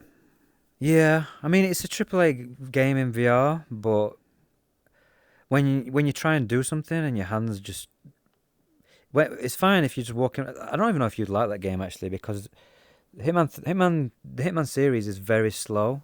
Like, you have to spend a lot of time just walking, listening to conversations, trying to find little side missions to try and eliminate the target. Yeah, I don't think I can do that. It's not an action game. If you try and go in guns blazing, you're just going to die. So it's definitely more of a stealth assassination game where you have to have a bit of patience. And even for me, sometimes it's like, okay, I actually want to do something now, because you kind of just, you have to spend a lot of time waiting for the right opportunity to do something, to take someone out without getting noticed. Yeah. I don't think you'd like it. I don't think I've ever even played a Hitman game in my life. Yeah. I mean, I'll save you to time. I don't think you'd like it. All right, so we're going to get now to our picks. So I have a list here of all the games I played this year. I'm not going to read all these, but I'll talk about the ones that I think are potential Game of the Year winners. So Wanderer, that's a really good puzzle game, but it does have some control issues. I don't know if they've patched them. I played it all the way through. I enjoyed it. So that's a potential. Did you not find towards the end it became really slow going? Like, I felt like, I'm trying to remember. The first half kind of flowed nicely. Like, you'd go to a new area, you'd see something new, you'd be wandering around, you'd have to figure what little thing out, you'd move on to a next little area, you'd go back and forth. But I got to a certain point after about 8 hours in the game where it would just, it felt like every step you tried to make forward in the game, it throws something else at you that you've got to try and figure out, to the point where it just came really annoying. There were some things that I had to look up because I would have never. Oh yeah, I mean, it's so complicated as well. You've got all these different things. Like, I spoke about this in my video about my games of the year, and people criticised me because I were a bit harsh on Wanderer. Maybe I am, because I still enjoyed a chunk of it, but they were saying, like, you need to organise your stuff, you need to put all your stuff together in one place and all this. It's like, well, then that's not fun for me, having to get all these different things and try and organise them and keep them in. One guy was saying he'd got some sort of freaking filing system going on so he could keep track of all the objects. So. Well, you've learned that I don't mind organizing. Well, that's true. Well, if people don't know, in Valheim, Justin spent hours making all these chests, making signs for the chests, and then labelling the signs so that we knew this chest's got fur in it. This one has arrows. Yeah, it's like, and then there's, honestly, if you saw what he'd created, it's absolutely insane. A little bit scary. He was tired of getting wet in the game, so we had like an outside area. So he literally, how long did that take you? I don't know, but that couldn't have taken that long. It literally made the roof like, it's like being inside a freaking shopping mall inside your house. The roof's massive. Yeah, it's insane. Anyway, we've talked about it. All right. So this one is, I think, this shouldn't really count, but Compound came out of early access this year. And I think they should count, because if a game comes out of early access, that's a full release, and you have in non-VR world, when you have a game that comes out of early access, that's then classed as a new release. Well, under your rules, Compound is my game of the year. Okay. You don't even have to talk about it anymore. Under my rules, I can't count it because I've been playing Compound for so long. Like, I think it came out in 2017. I just don't feel right about making it game of the year. But yeah, under your rules, yes, game of the year. Get Compound. Okay. I have over 40 hours in it, and I love it. And it's a retro feeling FPS. That is it it's a roguelite, is it? Yeah, it's a roguelite. Yeah. And there are mutators. There are, I don't know, like 7 different mutators where you can like change the game up. So you can play it in like, my favorite mutator is one called like Damage Amplifier. And what it does is it makes every enemy die with one shot, but you die with one shot too. So it's really high stakes. You're like Right. really nervous going everywhere. So that's the one I'm always using because I can get through levels so fast when every enemy is a single shot. So like I try to loop the game as many times as I can, and there's 4 different difficulty: easy, medium, hard, and spicy. And they now in the 1.0 release, there's a minigun that you can unlock only if you 100% the game, which I haven't even done yet. I'm at 70-something%. So I'm gonna work toward that. Okay, Yeah, so I think if you're into retro kind of roguelike shooters, then you have to get that game. yeah, It's really good. and I think the music is great, and I just love everything about it. Okay, Vox Machina came out this year. I liked the game. I'm usually not into mech shooters and stuff. I even didn't mind too much the ship sequences we were Oh my walking around. God. I didn't Oh mind. my God. I know. What is wrong with you? If there was an option to skip it, I don't think I would have. They've actually put a new option to skip skip now, it. Yeah, and I which don't is think what I don't need to go think I back to it. would. It's some of the worst. Oh my God. I agree. I don't even talk to you. I right like now. to suffer sometimes. That's some of the worst shit I've ever experienced. It was just terrible. You go into these because you've got the parts where you're in the mech and you're driving around. That's cool. I like that. Mm-hmm. And then you have these bits in between where you're in like a base area and you're on foot. So then you're walking around and you have to talk to these people and have these most pointless conversations I've ever seen in a video game. Yeah. They don't achieve anything. And they're fetch quests a lot of times. Yeah, it's like, and then if you skip, you can't even skip because if you skip, then you don't know what you're looking for. So you've got to listen to these people talk. Yeah. It's terrible, absolutely terrible. I My agree. God. I agree. How do you like that? I don't. Okay, there's something with me in games where I like to suffer. Clearly, I don't know why, but like even if I don't like a game, I will keep playing it just to fucking beat it. yeah, you have got that persistent nature. Yeah. And like when I was first playing the game, I didn't know. I know now. Okay, I know now that there's nothing important in any of those levels. But I didn't know then. I thought maybe there was something important might happen. Or maybe there might be some base battle. Maybe I need to get out a weapon. I didn't know. They ask you things like, "What's that first thing?" Where it talks about, he's asking you all these questions like, "What's your favorite food? What month was you born in?" It's like, what the fuck is this? why am I wasting my time? Yeah. And the NPCs look like shit. They animate like shit. Like sometimes they'll be moving their arms and the arms will clip inside the body and stuff. It's like, it's really bad. Yeah. Really bad. I guess they just did it to pad out the time. Because I think if all I did was the mech thing, I think the game wouldn't last very long. That's fine. Yeah. It's fine. I'm happy just to do the mech thing. I don't need to do that. Okay. I need to talk to weird people. No, what's another? My game Moss Book 2, obviously. Obviously, that's. Are we just doing the ones that you highlighted? Do you want to talk about a kayak game or? Nah, I don't need to talk about the kayak VR Mirage. Okay. Nah. I will wait till there's an update and then I'll talk about it in future. Moss Book 2, I did a full gameplay of that, videos, and I think maybe sometimes I think recording a video of my gameplay like detracts from my enjoying of the game because I'm thinking about that. That's why I don't do it. Yeah. And I'm concentrating on trying to let me try to make this, somewhat entertaining. Yeah. Say the right thing here. Mm-hmm. So I think that's why I haven't recorded Valheim at all because I want to be engrossed in that game. We should record it so that people can see what you've made. Yeah. You should just do a tour of your fort tits. I'm planning on doing that. Yeah. So we already talked about Mouse Book 2 in a previous episode. Yeah, we've talked about it. So we'll talk. I'll give a little snippet towards the end when we do our actual Game of the Year thing. And Red Matter 2 obviously is another nominee. We talked about that recently. Yeah, we both beat that. Then a lot of places said Bone Lab, but neither of us are gonna say Bone Lab. I have to say, I'm really, really glad that didn't win Game of the Year by anybody. Yeah, I honestly thought that maybe it would have won, like for the Game Awards or something. Just because I know they probably know it's because that Game Awards is done by just a bunch of journalists, so they're probably just gonna pick the hot thing. And Bone Lab was the most recent release. And it's the biggest, most hyped release. But, I just made a video going into detail about it. And I just think it's crap. Yeah, I agree. The campaign is rubbish. Yeah. It's poorly paced. It's just I hate the controls with the climbing and moving stuff around. I like the gunplay. The melee's pretty good, but they don't. The enemy AI. Did you watch that video? Oh, you did, didn't you? Yeah, the enemy AI. Oh, did you? What you saw? I didn't even realize it was that terrible until I watched the enemy AI is absolute. Some of the worst. Keeps walking into tables. They'll just walk into tables. They'll fall over and kill themselves. Slam their head on the wall. On the floor.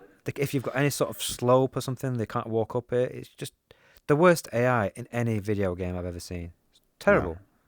Yeah, I think the LONN enemy AI makes Bone Lab look bad. Because I think the thing is they're trying to go for this full physics thing where the enemy AI is like this full physics entity.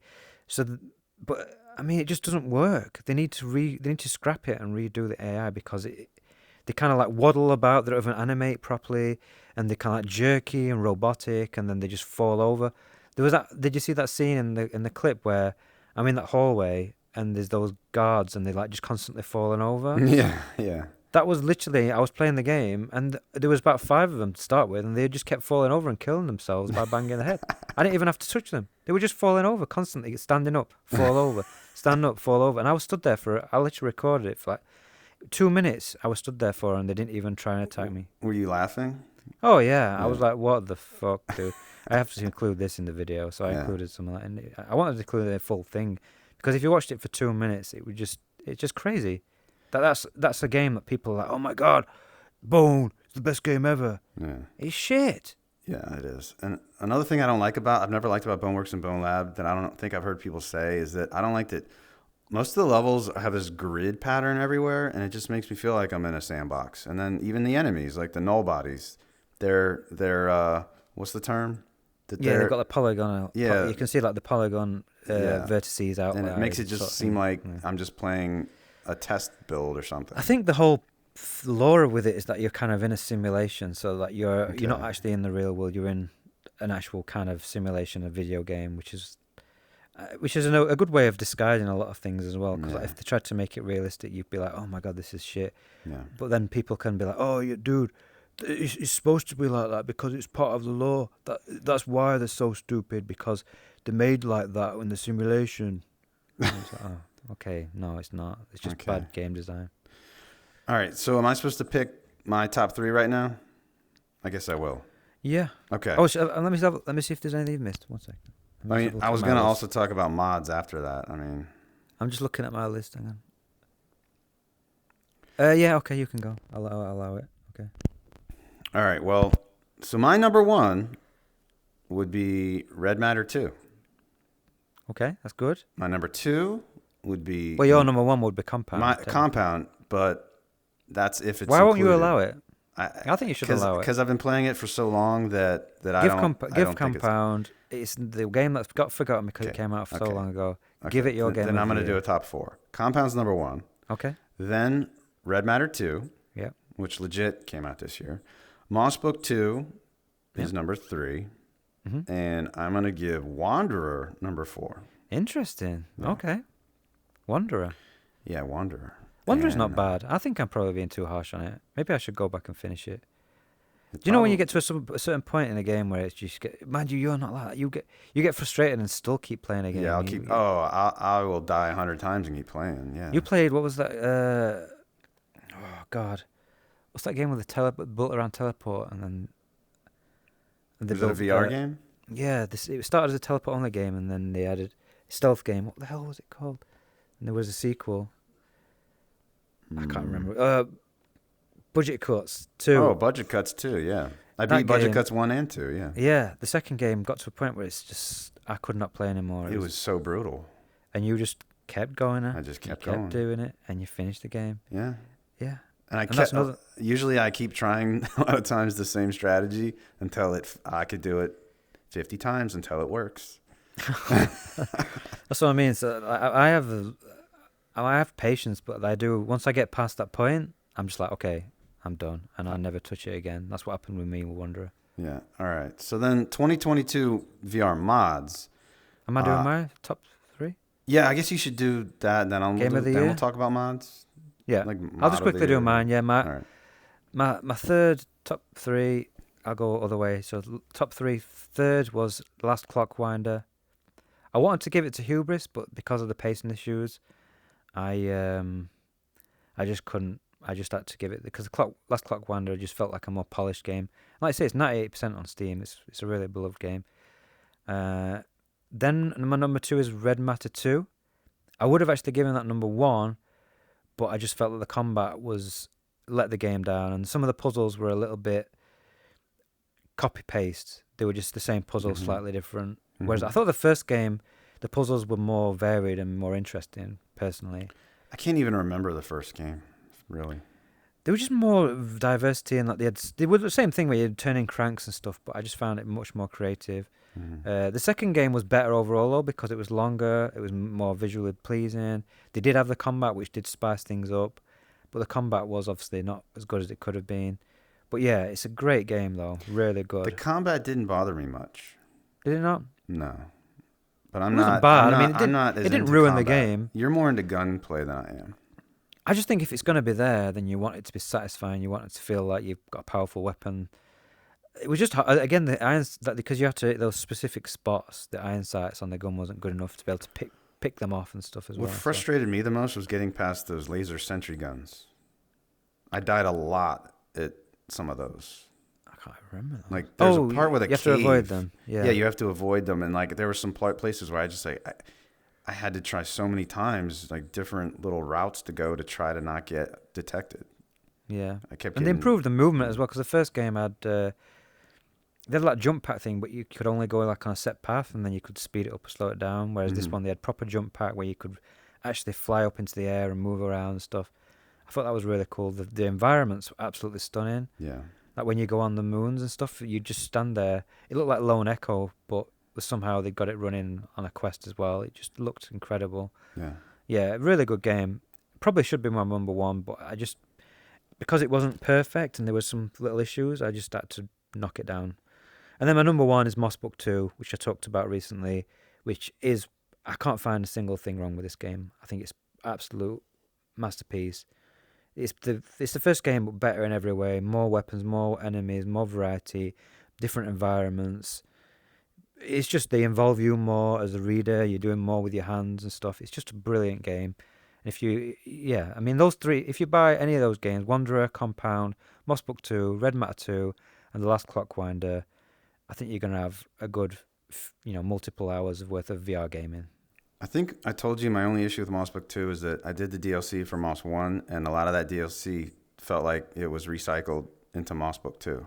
There were certain elements, yeah, like the sword power up and stuff, but I think there's still, even with that, I felt like they'd add in enough new stuff to the second game. And the boss of the Moss DLC was in the second game as one of the bosses, and I don't know, just kind of... Was it? Yeah, it was. I couldn't remember that. Yep. It was this like crab-looking thing. I thought the boss fights were well done as well. Well, there was one where you fight like a knight guy. That one's crazy. Oh, with the big guy. Yeah, the and big guy. Like, you get on top of him and stuff. Yeah, that was the boss fights were really well done. Yeah. Everything was well done. Honestly, I didn't really like the final boss fight actually. Did you not? No. Yeah. I mean, we can't spoil it, but yeah, it was. I barely can even recall what it exactly was. The last boss fight wasn't. It was weird. It probably wasn't as epic as it could have been, and it kind of was a bit short. But I thought the run up to it and everything, that level overall was. Yeah, really that good, level was crazy. Yeah. Yeah. I think the overall ending was good, but the boss fight maybe wasn't as good as the best boss fight was, like you say, the big guy. So. Yeah. All right. Anyway. So 2022 mods I played. I think we played all the same mods probably.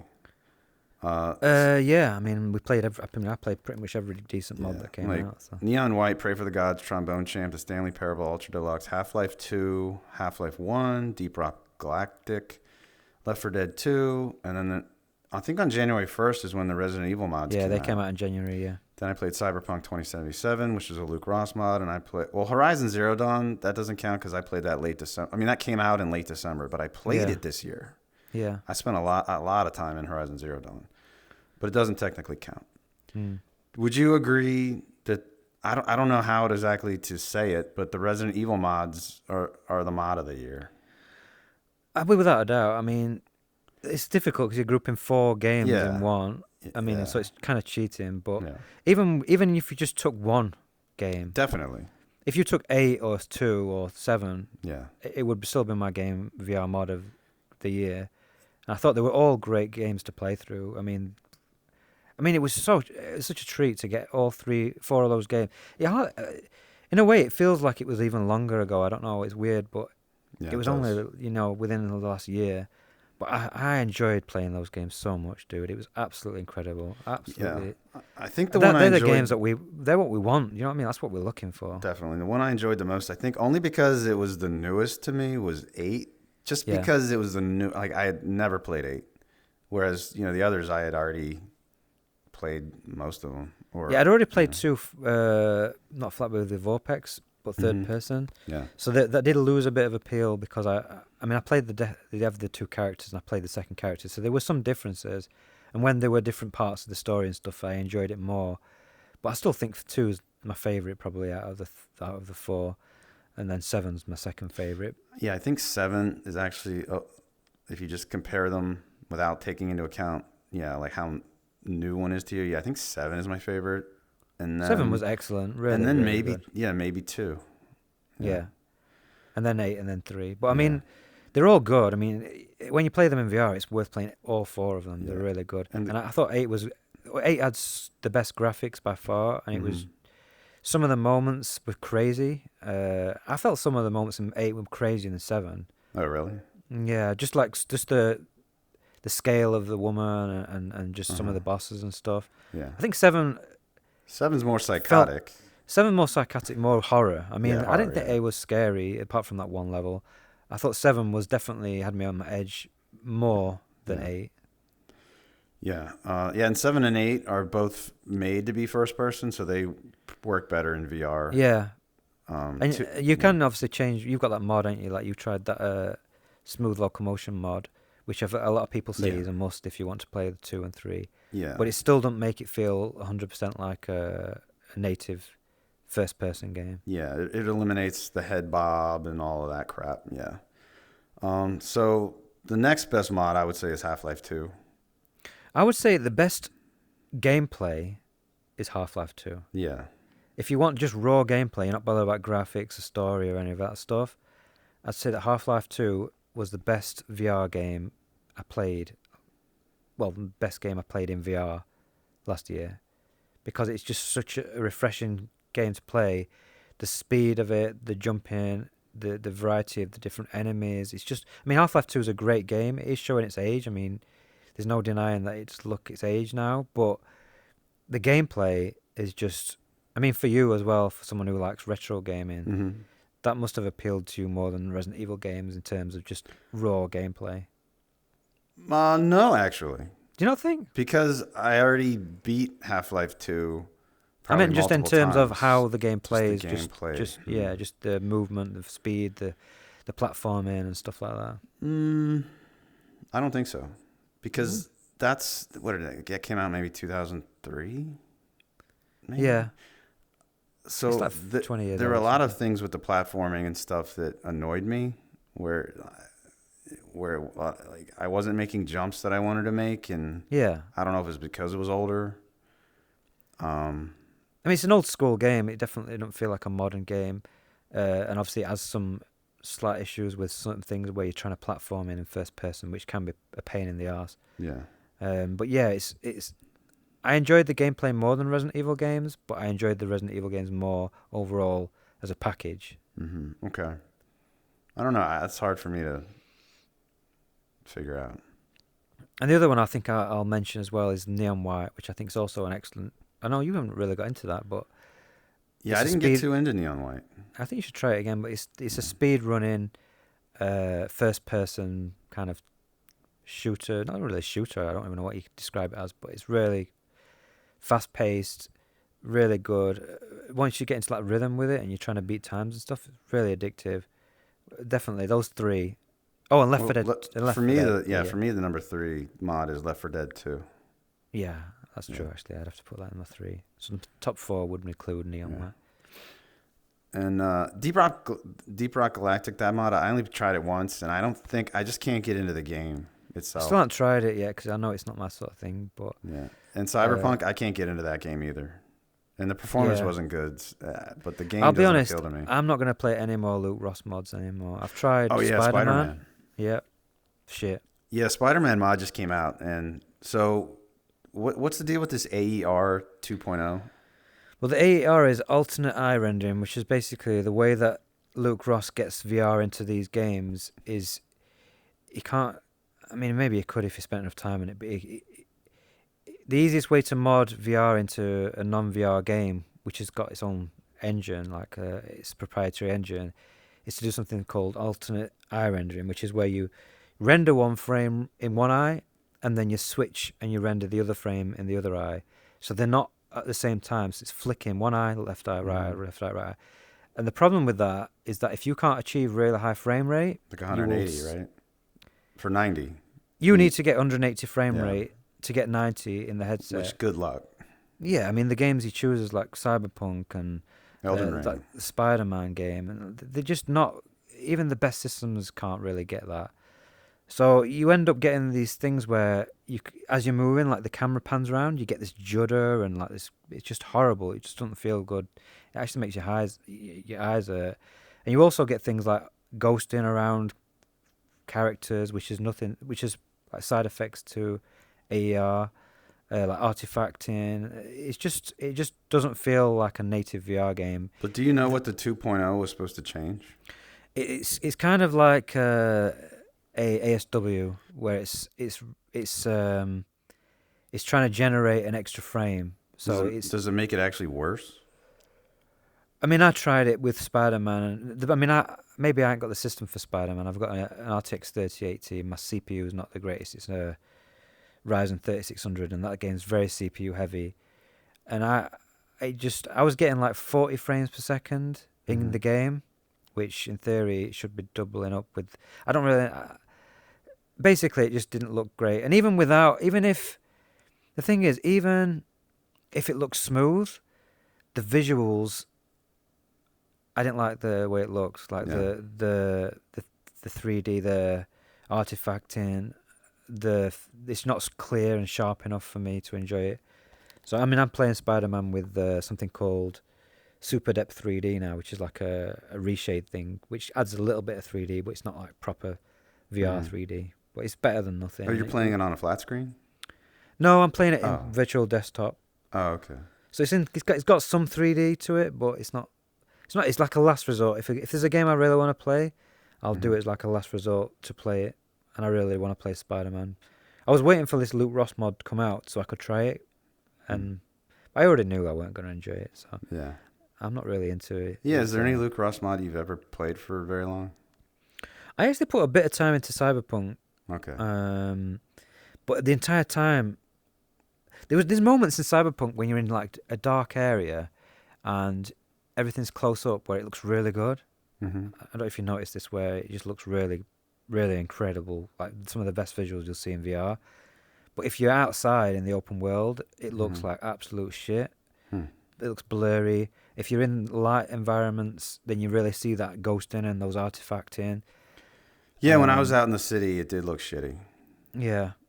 So it was like I was playing it because it's the only way I could do it, and I was enjoying these moments where I was like, when you're up in front talking to these characters, like the NPCs are the most realistic looking I've seen in any video game.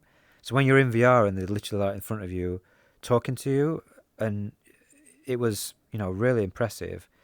But the problem was that the game is mostly that. I mean, most of my 10 hours that I played of it was literally walking somewhere and listening to someone talk. That's my problem with the game. I can't sit there listening to somebody talk to me. Yeah. Because it was an RPG, as people saying it's an RPG where you basically, that's the whole thing. But if that's what an RPG is, I'm not interested. Yeah. You just talk. I played 10 hours and I probably had like 2 hours of actual gameplay where you actually, doing something fun. Yeah. I kept being stuck in a car with somebody talking. I was like, I just want to get out of this fucking car. Yeah. Yeah. So I just gave up on it in the end because I didn't like the game. And the mods, again, the mod was like, it was just about playable for me to keep going with it, but nah. Did you ever try Horizon Zero Dawn with his mod? Yeah. I'd already played it with Vorpex. Oh, okay. So, I tried jumping into it, and it's the same problems. It's it's not quite as sharp enough as I'd want it, or it's just not quite there for me. Right. And the other thing as well with these mods is where the cutscenes are completely broken. Yeah, definitely broken. Where Cyberpunk works better because the cutscenes were already in first person, so it all works. Mm-hmm. Whereas in Horizon Zero Dawn, you can just see broken shit everywhere, and it completely ruins the cutscenes. So you had the same thing in some of the Resident Evil games, but it weren't as bad as Horizon Zero Dawn. I found that worse. Yeah, I didn't care at all about that in Horizon. Yeah, the gameplay is good, and the game's good. Yeah. I know you played through the entire game. And the DLC, yeah. I haven't played the DLC, actually, so maybe I should go back and do that. It was hard. That's tough. The snow one, isn't it? Yeah, the snow one, yeah. I'm looking forward to the sequel coming to PC, because the game's good, and the world is beautiful. Like, it's really interesting. I like the robot dinosaurs and stuff. That was good. Yeah. Yeah, so I guess that's it. Do you want to say anything else? Talk about the upcoming at all? Yeah, I'll just quickly mention that this year we've obviously got a few things coming up. Nothing major yet. We've got a lot of stuff that may come, or we don't know when it's going to come. The main three that I'm probably looking forward to are Walking Dead Saints and Sinners Chapter 2, which came out on the Quest and is coming to PC and PSVR 2 sometime. You've got February. Is that confirmed, is it? I think so. Okay, that's good. Vertigo 2, which is the sequel to the first game, which you want to play the remastered version of that, which if you haven't played it, I definitely recommend it. That is coming in March. I beat the original and the remastered versions. I started playing the remastered, but the original, but yeah, it felt quite old and dated when I played it because I'd already played a bunch of other stuff. Mm-hmm. So I was glad when the remastered came out because that's actually really good. I think the original came out in December 2016. Yeah, that was like one of the early VR games. Yeah. And at the time, it was really good, but yeah. obviously now it's pretty shit. There's some parts that were really hard. There was one boss in particular where it was I had to repeat it way more times than you'd be willing. I guess they adjusted that for the remaster. Yeah. Yeah, that looks. The second game looks like it's going to be absolutely nuts. Yeah, they're taking the first game because the first game has some stunning. It's not visually like AAA or anything, but it's just there's something about the world that they've built and the bosses and some of the scenarios you go in. They always feel like you're doing something different or going somewhere new. Mm-hmm. And they have like some real good variety. Like there's one section where you get shrunk down to this really small size, and the same enemies are there, but they're absolutely huge. You're just like the size of an insect. That's a really cool section. Yeah. And it looks like the sequel is going to do a lot of that stuff, and there's going to be a lot of variety. So. Oh yeah, and there's a new demo. He updated the demos. I forgot about that. Yeah, there's a demo for Vertigo 2, but it's the same demo, but apparently it's got all the like quality of life improvements, and because the earlier demo didn't have like full arcade for their arms and stuff like that. So if you want to see what Vertigo 2 is going to feel like, you can play the demo. You didn't enjoy the demo. I didn't like it very much, yeah. I really enjoyed the demo. I thought it was really good. So I'm looking forward to the main game. The other one, it's probably not even worth mentioning, but there's that Behemoth, which is the same developers as Saints and Sinners 2. Yeah. This is their next game. We've not seen any gameplay footage yet. We saw a really cool-looking cinematic trailer. And this looks like it's going to be kind of Shadow of Colossus in VR. It looks really cool. I disagree completely about it looking cool. Yeah. I hate, capital H. Okay. Hate. Okay.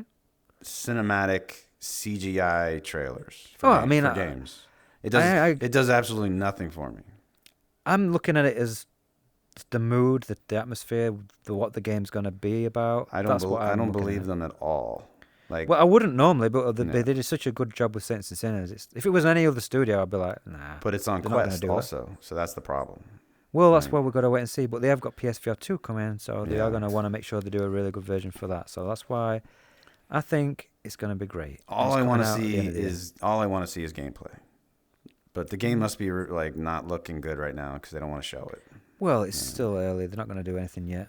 But yeah, I think if they can pull it off with the scale of some of the enemies in that, plus sections where you fight, because I love the melee combat in Walking Dead Saints and Sinners. Yeah. That's a game where they've taken like the Boneworks physics type of stuff, but they've just focused on the best parts of it, and they've really fine-tuned it and polished it, and it just feels really good to swing an axe and stick it in a zombie's head, or get a knife in there and get it stuck and have to yank it out. Have you heard about all of the issues with Chapter 2 on Quest? Yeah, it sounds like they've rushed it for holiday release, and it's having a lot of problems. But the good news is that all those issues will get patched and sorted for the PC. So Yeah. Because the PC version of Saints and Sinners came out first, and that has some problems. Like they didn't have full room scale. You couldn't even crouch in the actual game. Well, the Quest one, like, much bigger issues, like constantly crashing and game, like where it's not even playable. Like people couldn't even play the game.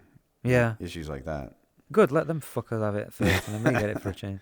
Yeah. We normally have to have alt teething problems and get that sorted, so they can have all that, and we get the best version. So Yeah, exactly. I'm fine with that. So yeah, I mean, there were a bunch of other games, but we haven't got any sort of release dates for those, so there's no point in talking. If you want to hear about those, go see Alex's 30 games in 202023 video. Yeah, there's a full list. Yeah, at Virtual Insider. Some of them are probably a stretch that probably aren't going to come out this year. But there's still plenty of stuff. I think this year's going to be great. We've got PSVR 2 coming out next month. They've just announced GTA 7. Yeah, GT 7. Oh, yeah. GT. Yeah. What did I say? GT. You said GTA. No, they haven't. They haven't announced GTA 7. That'd be fucking weird. Yeah. They haven't got the 6 yet. No, Yeah. Gran Turismo 7 is now getting VR support. Yeah.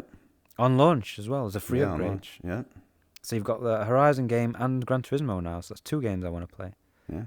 They just need to get me in probably another 3 or 4, and I might even get a PlayStation VR. Hmm. Yeah, I never tried. I think the other Gran Turismo for PSVR, I never even tried it.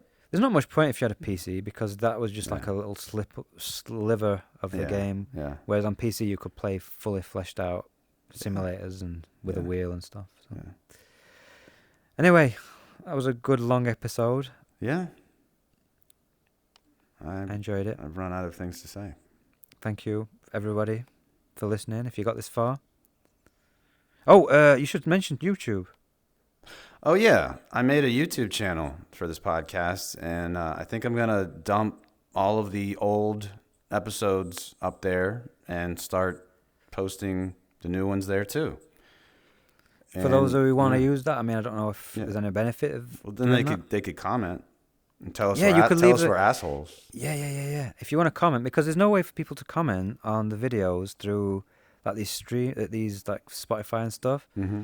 And we want to know what people think. So even if you listen to it as something else, go onto YouTube if you want to leave a comment and just let us know what you think. Whether you think we need to improve on anything, if you think that Justin's a dickhead, whatever you want, you know. If you're a VR groupie, feel free. Yeah. I don't think any exist, but whatever. If there's hot females listening, yeah, highly doubt Justin's it. available. Yeah. All right. I think that's it. All right. All right. Bye, everybody. All right. See ya.